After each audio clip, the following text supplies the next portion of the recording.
I see a lot of young people today do things that are easy because it gives them quick results. Whilst in fact, they should be doing things that are impactful, but they avoid it because obviously it takes a longer time to make these things work. I see good people not talk about their stories. And those who have stories, they don't even get the right airtime to even make their stories known. But today, I have a good woman here, and she's going to share her story with us, a story that is going to help young people make good decisions in life. Hey there, welcome to the Casandra Dapaah podcast, where I'll be sharing insights on surviving the various phases of life as a youth living in Ghana. I am Casandra Dapaah, your host.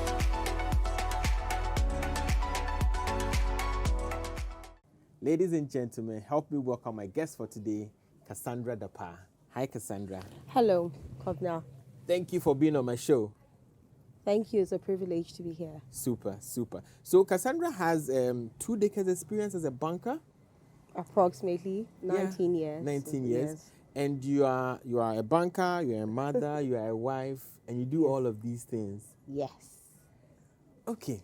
So how has life been for you? You know, mostly I tell my audience that they have to look at, like I was saying in the opening, doing difficult things so that they have results that are impactful. And I want to know, how has your life been from childhood? You know, when I met you and we're having a conversation about these shoots, you told me some very interesting things about your childhood, and I found it very intriguing. I mean, looking at you, how you are today, nobody would think you came from that background. But tell us a bit about how life started to teenage, university, and then how you started national service. Okay. So I'd say it's been an interesting journey. Growing up as a child, grew up from, a very Christian family. Okay. And lived with my mom and father. We had an early childhood in Nigeria. Okay. And then moved somewhere to Ghana in the 90s. So we moved, and with my 4 sisters, we went straight to our grandmother's village somewhere in the eastern region in So Kwabeng. from the airport straight to the village. Straight to okay, so I'd say we spent some time in Dansuman and then straight to our grandmother's village because we're pretty young at the time, and our mom was also quite busy as a businesswoman, and so she wouldn't stay at one place. So she was commuting between Ghana, Nigeria, La Côte d'Ivoire at the time, and she needed someone she could trust her children with at the time. So she took us to our grandmother who lived in the village there in Kwabeng. So part of my elementary education started in Nigeria and then continued in the village because my grandmother was a Presbyterian. We had to go to a Presby school, and those days, if you recall, if let's say your parents were Anglicans, you were likely to go to an Anglican school. So they took us to the Kwabeng Presby primary and JSS, and then I proceeded to Ghana Secondary School in Koforidua, where I had my secondary education. But how was the village life like? Was it typical village, like lantern, bobo kind of lifestyle, going to their farm? How was it like? Yes, it was a proper village setting at the time. They didn't have electricity, so we had to, use lantern. You'd see the women selling in the night with, I don't know if you know how bobo looks like. That traditional. I'm gonna. Yes.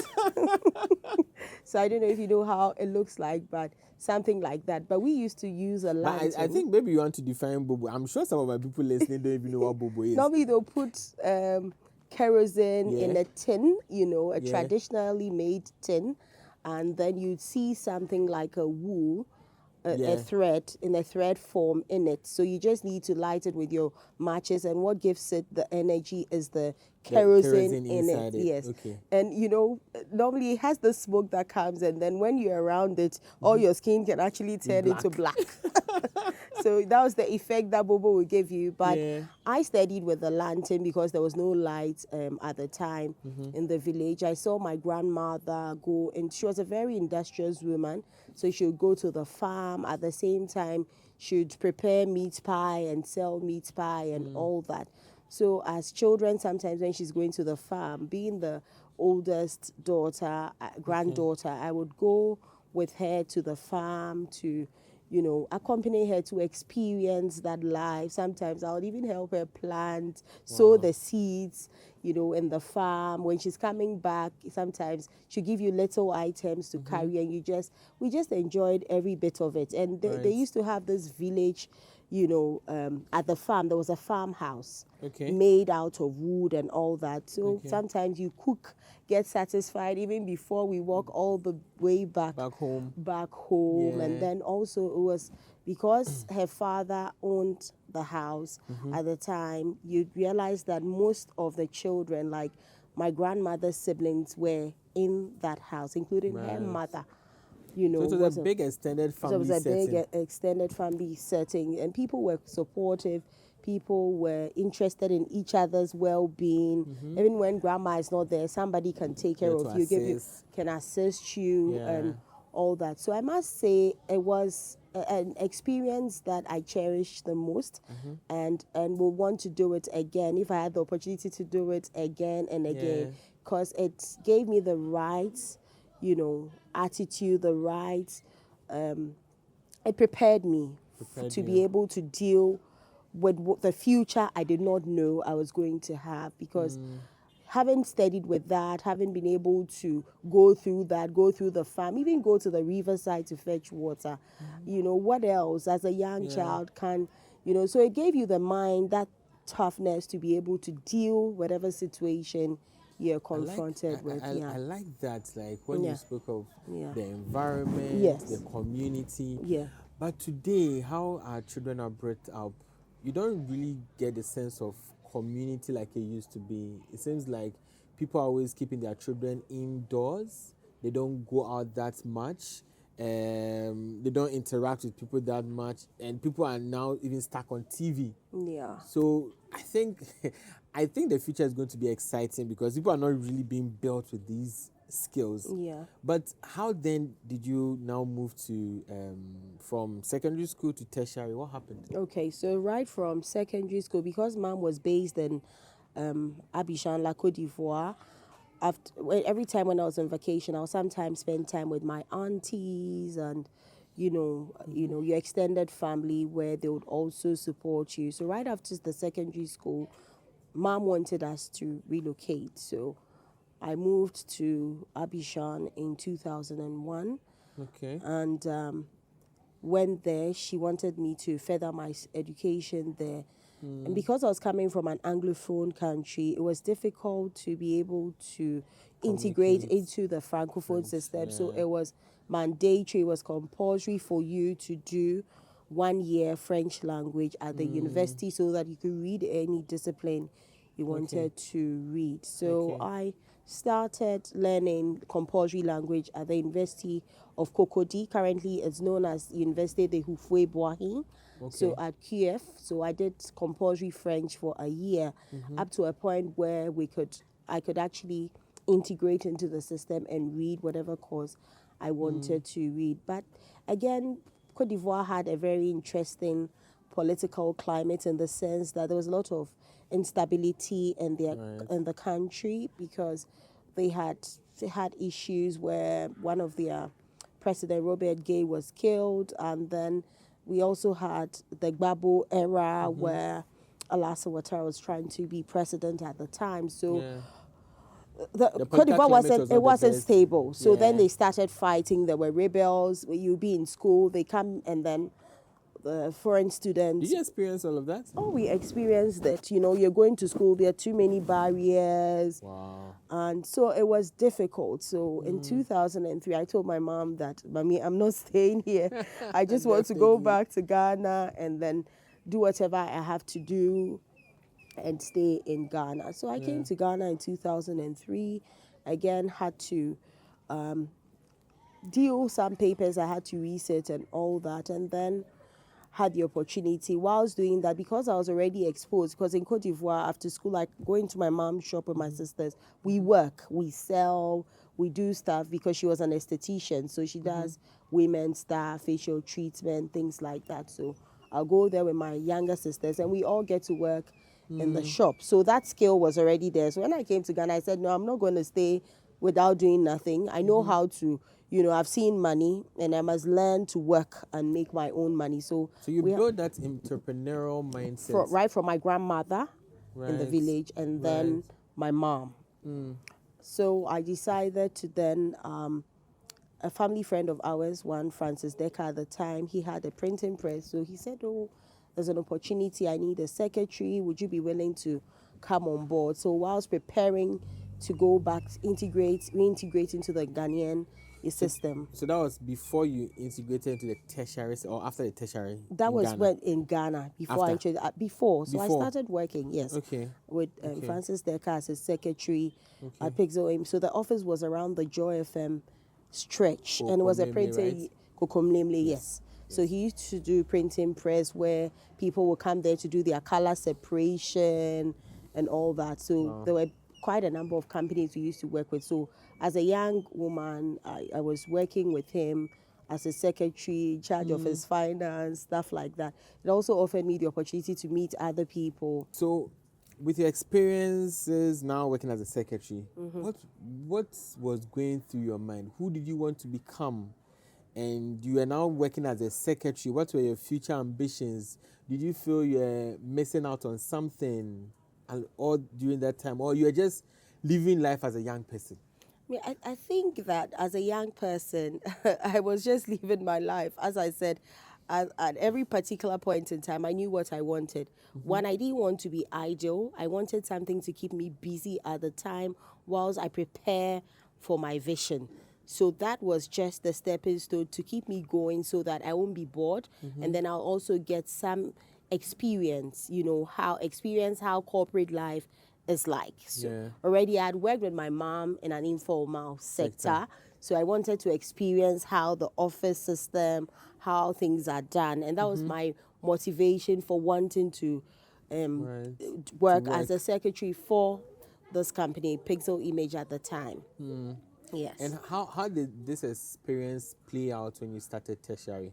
When you started going to school, the university? Okay. Did these experiences make you so there's this school of thought that says that those who finish school immediately, let's say finish secondary school and immediately go to tertiary, they are not as focused as people who have worked before and coming to tertiary. Because those who work have had a taste of how life is outside school. So like they are very focused, they know what they want, as compared to people who just move straight into tertiary. Do you feel that because you worked, it made you be very focused on what you wanted when you were studying? I think it's just an individual thing as a person, your persona, your foundation, what you want to achieve, the forces that are driving you. I didn't want to be idle because I had seen money. Per our analytics on YouTube, we noticed that 97% of the people who watch our content are not subscribers. If you like what we're putting out there and you want more of it, please do well to subscribe to this channel and let us know who you want to speak to, the topics you want us to speak on, and we'll bring that to you. And let's make sure that we are growing and also making the impact in your life that you want. Thank you so much, and thank you for subscribing. Right. And the only way to make money is to work for the money. And that was the reason why I said I have to do something with my life whilst waiting. So there was an end goal, there was a vision, there was something, but in the interim, what can you do to learn? So I seized the opportunity when remember, I wasn't looking out there for it. The opportunity came. And I said, well, why not? I'll jump onto this train and then, get the experience. So that learning actually helped. So it's just an individual thing. It doesn't matter if you're a focused person, there's something motivating and driving you. It doesn't matter, right? After school, if you go into the tertiary space and also start working, I don't think it really matters. It really doesn't. Everybody's journey and path is different. Yours may be different from mine. Others will do that and see money and would not want to develop themselves. So it's just about you as a person and what drives you. Right. Then now, how did you, after school, Yes. corporate life, how Yes, did that good. begin? So I started working, and then, as I said, I had to resit a few papers before I could go back to the university. And I met some, good friends along the way. So at a point when I wanted to go back to school, one of them said, "Oh, Cassie, there's a job opening somewhere."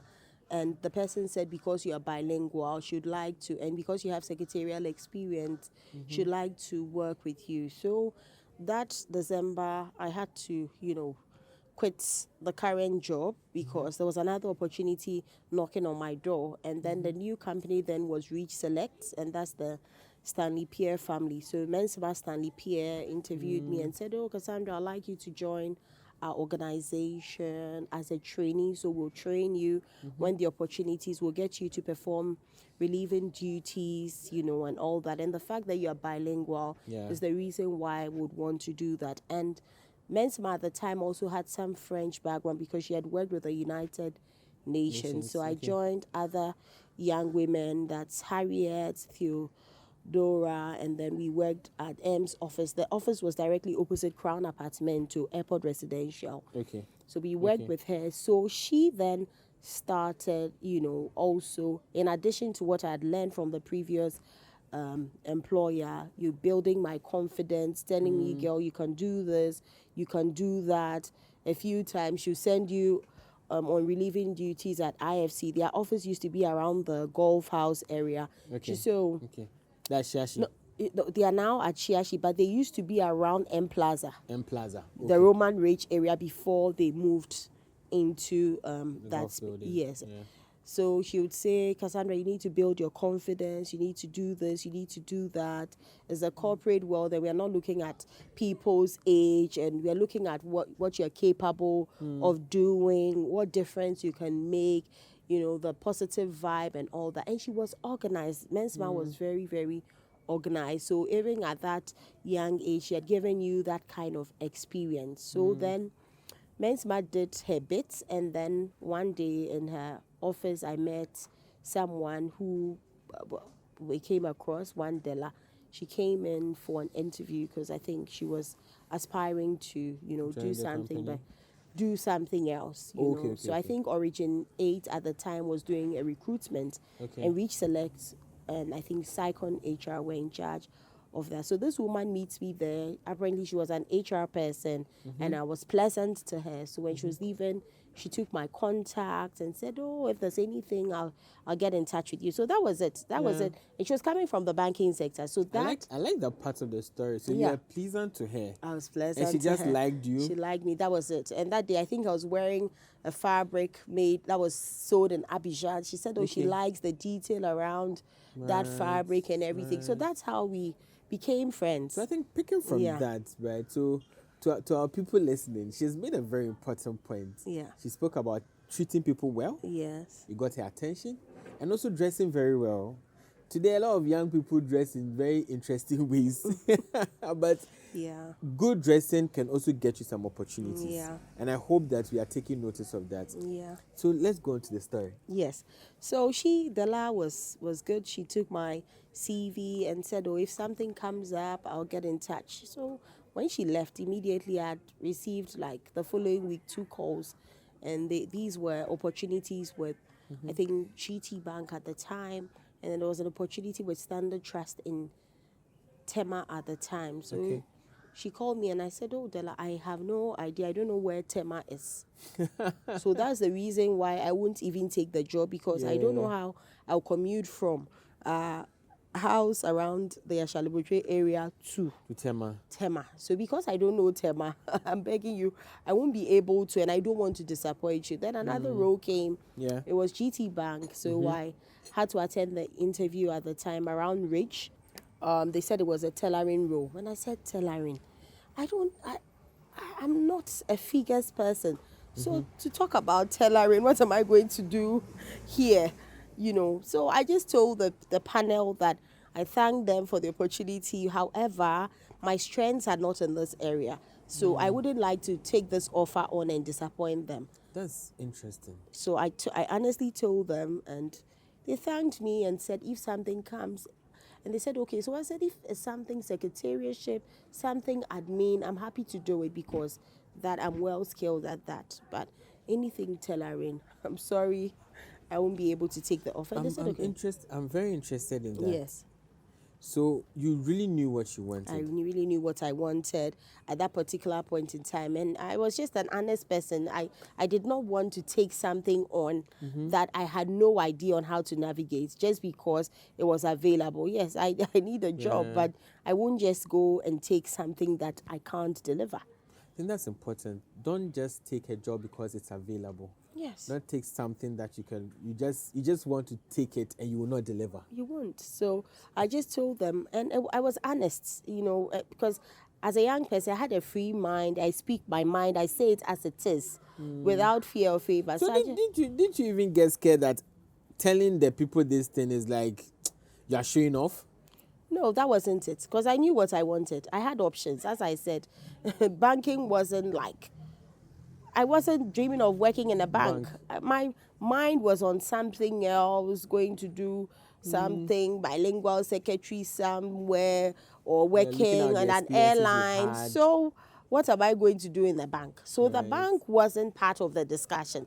So this was a good opportunity, but I didn't want to go, take that job on. So the panel was quite shocked, but I mean, I told them, they said, oh, they appreciate me telling them that if something comes up, they'll reach out to me. And I walked off and called the woman and said, Madam Della, this is what I told the people. If they call you, this is what I said. So don't be surprised. Right. So that was it.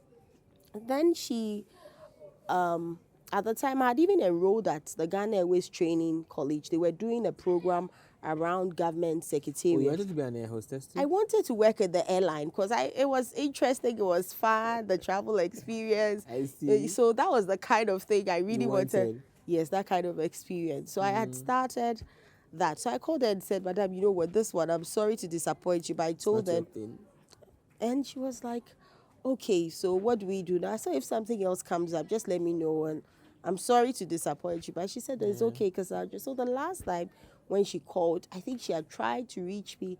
That last call was a call that was introducing me to my current employer. So she called and said, oh, there's a vacancy and they are sourcing for CV. So I've recommended you and gave your CV to them. So you can reach out to XYZ with this organization. Now, I didn't even know where Stanbic Bank was located. So I said, so where is this company? She said, Stanbic. I said, Stanbic. What is that? Stanbic, I don't. So I asked someone, and the person said, oh, there's a company, there's a South African bank, there's somewhere at Rage.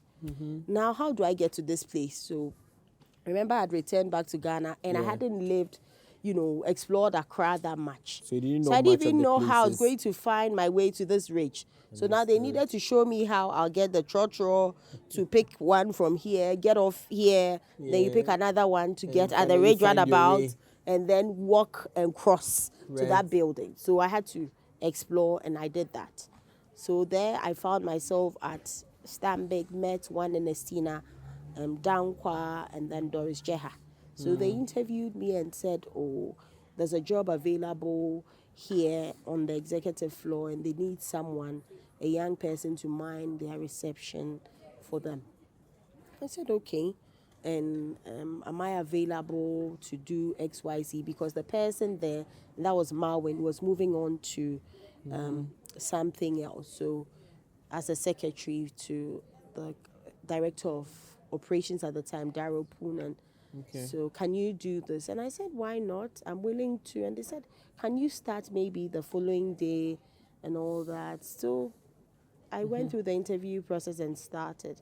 When I started, then that was it. And the organization has been good. I've grown in my career. That same year, I had enrolled at the tertiary. I gained admission at Central University, and I pursued a BSc admin and human resource. So whilst working, I was also schooling. So I've had to juggle this at every point in time, doing work and then schooling because I said I love money, so I must always learn how to make More money, my money. own money. Yeah, get that. And that's what, so I was working and also schooling. And at the end of the course, I had to also, do my service with the same organization because remember, I had developed myself with this institution. I'd seen the opportunity, I had grabbed it, and I was fully present at all times to ensure that I do what I've got to do in the institution. Yeah. Every team activity, you see Casandra Dapaah at the time because that was my The maiden name. Okay. featuring in everything. So we did we had the teams competition that year, 2007. Stambik Ghana won, and then we represented at the directors' dinner at Santin Conventional Center. Okay. So the team members. That doesn't sound like Ghana.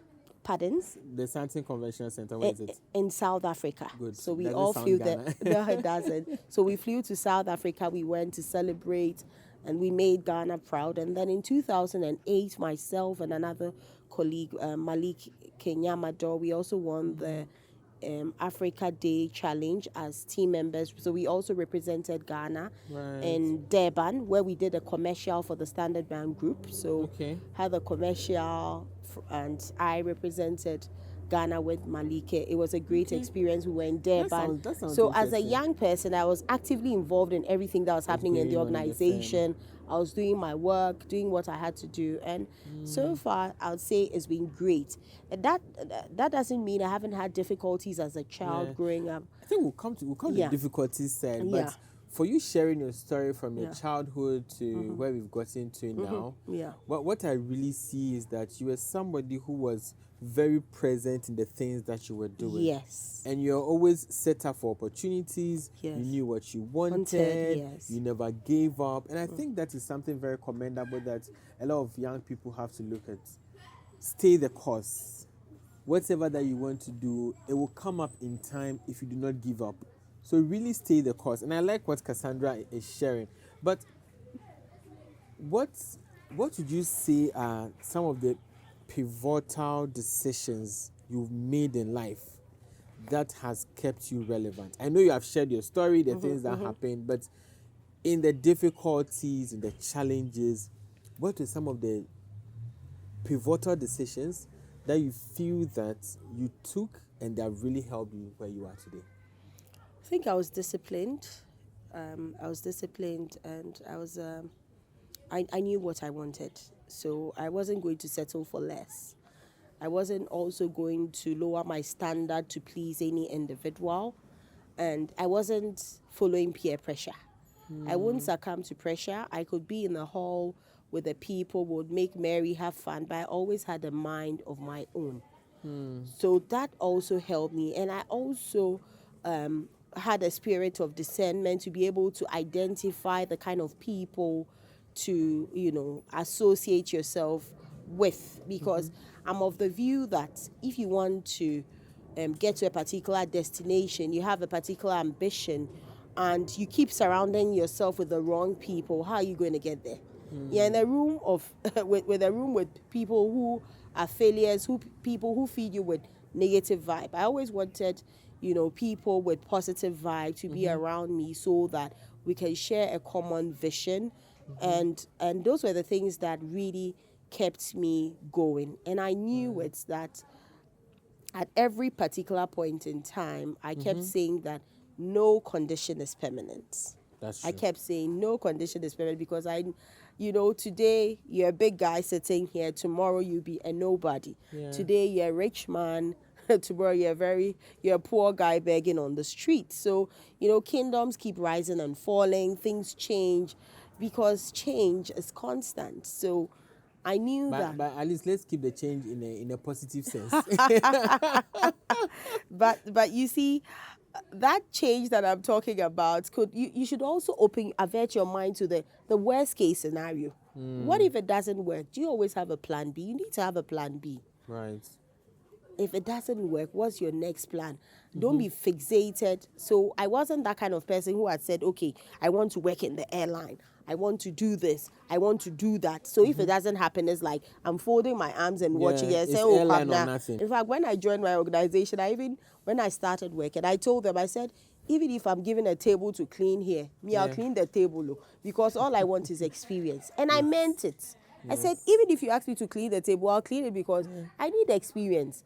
Because I don't have anything up there in terms of experience. I need to build the skill as a young person. Yeah. So how do I go and say, no, you have a degree, you have this, so once you start, you want to be the boss? No, you must learn what goes on around. So even if you ask me to open the door, it's an experience, because I'll be greeting the people. But I'll I be like learning, what you are saying about experiences. Yeah. And in your story, we had a couple. You mentioned a few names. Yes. And these people were like mentors to you. These people made an impact, in your corporate journey, and also even in Stanbic Bank. I had the first branch manager I worked with. She was instrumental, of blessed memory. My question really is, how did you make the best out of these relationships? Because sometimes I find that, and I'm sure a lot of people would actually relate with this, you tend to know a lot of big shots, but you don't really get any value from them. It's like they know you, but you're not getting any value. Let me say it that way. You're not getting any value from them. So like, I know Cassandra knows me, Cassandra knows I'm looking for something, and I feel Cassandra has the ability to assist me, and then, but I don't see Cassandra come through for me even when I talk to her about it. But how are you able to get your needs in the conversations with your mentors in a way that you're able to get something valuable from them? Great. So, one, humility. I went to them as a novice who had nothing and wanted to learn. So I went with that posture, that attitude, that I wanted you to get me this, guide me through this journey. I wasn't going to beg them for food, and I wasn't going to beg them for money. I needed something that, you need to teach me how to, go to the riverside and fish for myself and make a living for myself. So basically, that's what these relationships were for. Like the branch manager I worked with, she was particular about Hannah, Anubelako of blessed memory. She was particular about, a woman developing herself, a woman rising to the occasion, a woman being more, and she was humble, in terms of her leadership style at the time. And she showed keen interest in developing all her team members. Right. Again, if I look at somebody like Mensima Stanley Pierre, she was a firm woman, she was disciplined, she was strict, and she would get you, to be the best version of yourself.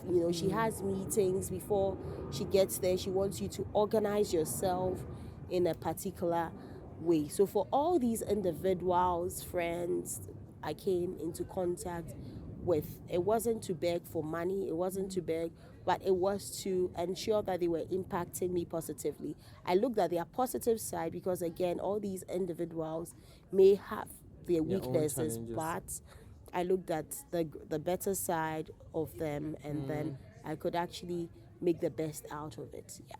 I can see that you really categorized your mentors. Yes. It's like you know exactly what you want from each of them, Yes. and you go all out for that.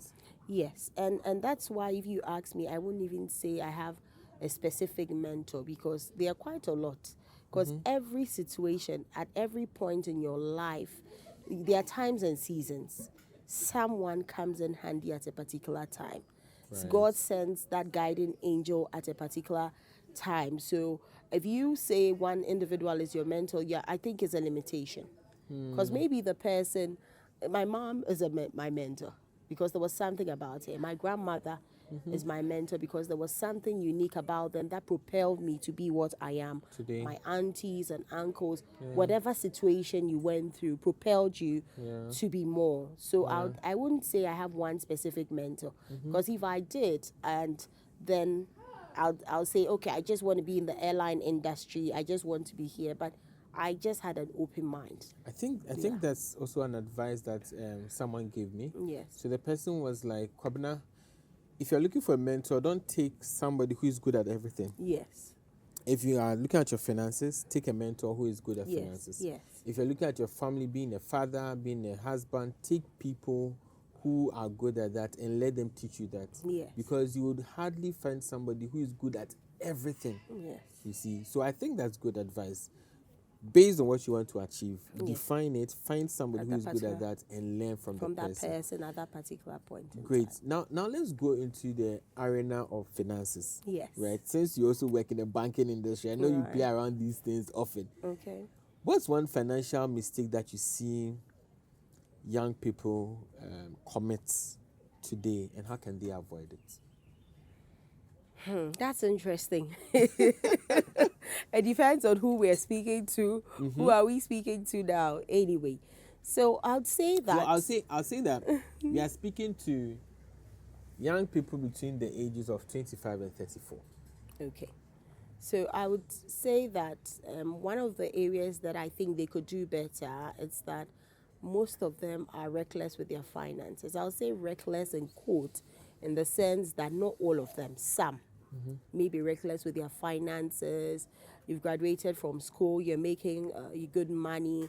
All they think about is buying sophisticated gadgets, buying, expensive shoes and bags and all that. But I would say as a young person, there's more to life than that, because within those ages of your life, there are critical stages that you need to, get your savings going on, because right after school, some would get into marriage, some would also start bearing children, and it's expensive. It's not is. cheap to raise your children. So I would say that at that particular point in time, you need to be more responsible with your finances. You need to save the more. And the good thing is we have so many investment houses that you can do your investments with, including organization like where I work, Stanbic Bank and others. We have Stanbic Investment Management and all that. So these are areas that you can actually allocate some of your funds, like have a budget, a clear budget in mind, so you can set some funds aside for your plans, even to further your studies. Not all may have their parents. Like I lost my father when I was pretty young. So if you are in that stage, you also need to save to be able to develop yourself the more, because you need to be a better version of yourself down the lane when you are 40, 50, when you are in middle or top management, and preparing for your retirement. So savings is key, and a budget, certainly you definitely need a budget, and you must, be responsible, much more responsible in the things you do. Lavish lifestyle, avoid peer pressure. The fact that your friends are all driving Bentley doesn't mean you should drive a Bentley. I remember when I took my first car loan in my organization, my other colleagues were buying Toyota Yaris at the time, different cars. I bought a manual car because at the time my salary and the amount I could afford was a loan of $13,500. Okay. I bought myself a Renault Clio from CFAO, and I drove that car without any issues. I didn't spend more. The fuel consumption, Oh, it's I think okay. like the engine capacity was 1.4. Oh, that's good. It was very good. But you see, as a young person, I didn't want stress. Yeah. I didn't want a car that would take away from my small salary. Yeah. And I didn't want any issues of here, this and that. So I made sure I drove my manual car when my friends were driving their automatic cars. Yaris cars and Toyota words. Yeah. But I was happy. And That's the most important thing. I was happy because you need to know yourself, you need to know what you can afford, you need to live within your means as a young person. And most of them sometimes get carried away. They follow the crowd. Everybody's driving a Mercedes, I want to drive a Mercedes. Yeah. Everybody's driving a BM, I want to drive a BM. Everybody's driving this. Young ladies, gentlemen, it's important that you know who you are. You know your financial states, what you earn on a monthly basis. You need to have a clear budget. Yeah. Because maybe Kwabena here is earning twice or thrice your salary. You all graduated from the same university. At the same time. Kwabena may even have a father, a rich mom who is sponsoring him.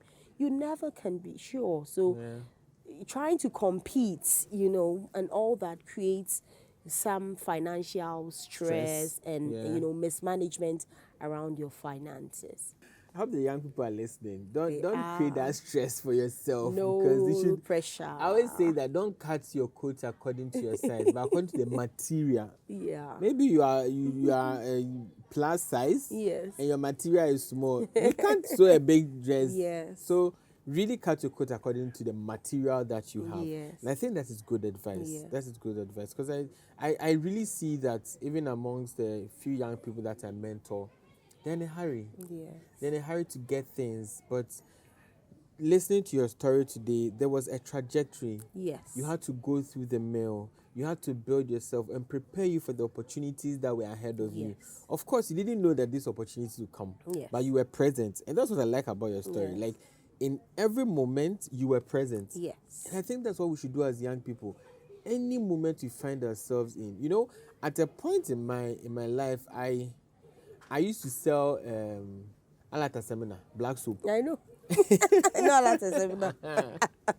So I used to sell the shampoo part of black soap. So we Yeah. had made it in like a shampoo form. Yes. And I used to go to markets, Mamprobi market, Balam market. I was standing in the market and I had some PA system. Yes. And I was shouting alata semina. One Yes. day I met one woman in my church. Like, I saw her, she didn't see me. Yes. When I saw her, no, I had to dodge. I was feeling, I wanted to do it, but it was like, what could university? You have gone to university. Yes. And you come to do this kind of work. Yeah. But I felt like I could have sat at home comfortably. My father has a house. The food Yeah. I'll eat is not a problem. Yes. But I felt like I have to do something for Yes, myself. you I have did to. that, and I also drove an Uber.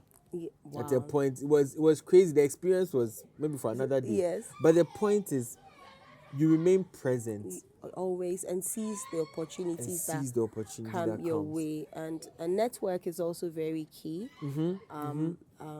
Network is important because in the stories I've shared, my personal life experience, Yeah, some individuals have made an impact. definitely. So that solid network Yeah. and divine connection, meeting those people at the right time, at the right places, can transform your life. Yeah. Talking of divine connection, I see that you're a woman of strong values. Yes. I see from what you're talking, the things that you wanted, you made sure you went for them. Yes. So, and as a Christian, how have you married your Christian values to your achievement, the things you want to achieve, managing family, managing work, and your social, everything that comes with it? How have you kept your values intact without losing track of them and falling into something that you wouldn't want to see yourself in? Yeah. So I would say that I'm a Christian, but again, I'm not perfect because we are all sinners. So you have your own weaknesses, your own challenges. You've had difficulties you've had to go through at one particular point in your life. And again, sometimes, you could also run into some relationships that are not, that would not actually give you that positive vibe. But again, in all these, I've kept my composure, and the family system is very important to me. I value that the most, and my husband, Dapaah, has been supportive. I've been blessed with 2 children, twin daughters, and Wow. navigating all this, and also keep encouraging other young people coming up that it's not easy. It's difficult, but I do my possible best to, continue to respect, the values that are innate in me as a person. Also, whatever I have to do in terms of fellowship and finding a right church, a right place to fellowship and all that, I do that. And so that at every point in time when you're going off, you're reminded that there's some someone, check. there's some check on you. Yeah. So, if you were 25 again, 25 years again, Yeah. knowing what you know today, what would you have done differently? 25 years. My response to you will be very easy. I'll just avoid. There's some friends that I'll never, ever, and I'll say never, ever, would have wished to have in my life. You know, and because you can tell that those individuals were just a negative vibe. They didn't add value, they just took away from you. So if I was 25 years, those were friendships that I wouldn't have wasted my time on and would have just, stayed away from them. Interesting. Interesting. And what books have you read that has really changed your perspective about life? There are quite a number of them. I've read, there's a book I read about, a child called It, how kids are sometimes abused and the torture that children go through in their young age. Because as I said, my journey as a child hasn't been all rosy. I've had rosy moments. I've had very difficult situations that have really pushed you out of your comfort zone into very uncomfortable situations. And I've also read the book by Margaret Kwakwa, which is L'argent ne fait pas le bonheur. Okay, so money You can't. love your French. Yes, You love and your money French. and money can't buy you happiness. I believe in that because Kwabena can have so much money, but I don't believe that money can buy happiness. You have money, but you need people to make merry with you. That's true. You have money, but you need the family, you need a system. Money can't feed you. Money can't give you good health. Even though other school of thoughts will say if you have money, you can get everything you want. I beg to differ because not everybody is controlled by that money.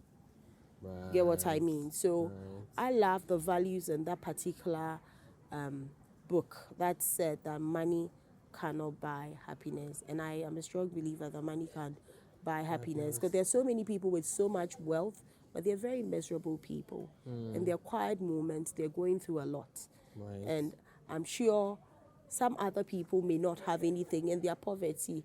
They live and rejoice in the Lord and they're happy. They're just having, a good time and, they're not scared of anything. So, yeah. So that's a book that also really, really, stayed with me. Yeah. What's one quote that keeps you going? I shared my quote with you already. No condition It's permanent. is permanent. All right. Today we are sitting here. Tomorrow your status will change. Amen. My status will change. For the better. For the better. For the better. And that's why when you see your friends, your classmates in the classroom, it would amaze you that the ones that you least respect in the next couple of years are going to be the Making it shining big. stars Yeah. in your classroom. And Yeah. some of them who were all it's, who felt that they had arrived, there's money at home and all that. They were just okay with their situation. So always look out for those vulnerable ones amongst your friends and classmates because you never know how or Things what can change. things can change or what has been destined for them in terms of whatever they believe in. You cannot tell what the future holds because maybe they will have bright future, but seeing them, you may not pay attention tell. to the you miss. Yeah. So what's that one thing you're going to tell a young person listening to this podcast today to do in order to make their life a better place for themselves? I'll say, young lady, young man, whoever is listening to me, I just want to inspire you by my story. And I want you to be yourself. Just know who you're made of and grab every opportunity that comes your way. Do not let it pass you by. Stay focused. Be energetic. Be excited as you can because everybody wants positive vibe. that organization you're looking for, that job you're searching for, that husband you're looking for, that boyfriend or girlfriend you're looking for, the money you're looking for wants positive energy, positive vibe. So go out there with that positivity, and your mind, it would amaze you the things you can do. It would amaze you the power that you have. Not everybody has to work in, that organization, but see yourself as the next CEO who would have created that multi-billion corporation that's going to hire young Ghanaians and people across the globe. You can't do it. I have done it. It is possible. There's no shortcut to life. Keep moving forward with all the positive energy. Look up to good people. Surround yourself with people who share the same values as yourself. Delete all the bad company. You just don't need them because they're toxic. They're really, really toxic. Just make up your mind to eliminate those individuals out of your network because you don't need them. And I'm certain that you'd one day say that this podcast has really made an impact. It has changed your perception because the opportunities around you. Just look to the next person who sits by you in your classroom, at your church place, in a restaurant, and seize the opportunity. You never know what you can do. You can just collaborate with someone, make it bigger and better. And I, Cassandra and Kwabena, will be here to cheer you on as your Raven fans. Thank you. Definitely. We'll definitely be here to cheer you on. And As your Cassandra, Raven fans. thank you so much. Thank you so much Thank for you for your sharing your time. story. Thank you I think so your story much. is very inspiring. Yeah, thank and you. one of the things that I liked about you is I just found you on LinkedIn, right? Yes. And when I saw the name Dapaah, I was like, I hardly see Dapaahs around, so I have to talk to her. I Yes. looked at your bio, like some of the great things that you've done. For me, one of the most intriguing things is how you've stayed in one organization for almost 2 decades, Yes. but you've been able to rise through the ranks. Yes. And I might say that's something I admire a lot. And today, hearing your story, I understand where and how you've gotten to where you have. You definitely have an amazing story. Yeah. And I think that people are going to listen to this, especially the ladies, Yes. are going to keep it to heart and make better decisions in life. And to our sponsors, the AH Cafe, I want to say a very big thank you to AH Cafe. Yes. For giving us this place. AH Cafe is located just around Alisa Hotel. They actually share the same premise with Metro TV. So if you're looking for a place for lunch, for breakfast, if you live within the vicinity or you work within the vicinity of North Ridge, you can come by and serve yourself some nice delicacies here. So AH Cafe, thank you so much. And to my team, thank you guys for making this work. And I'll definitely see you in the next episode. It's bye for now.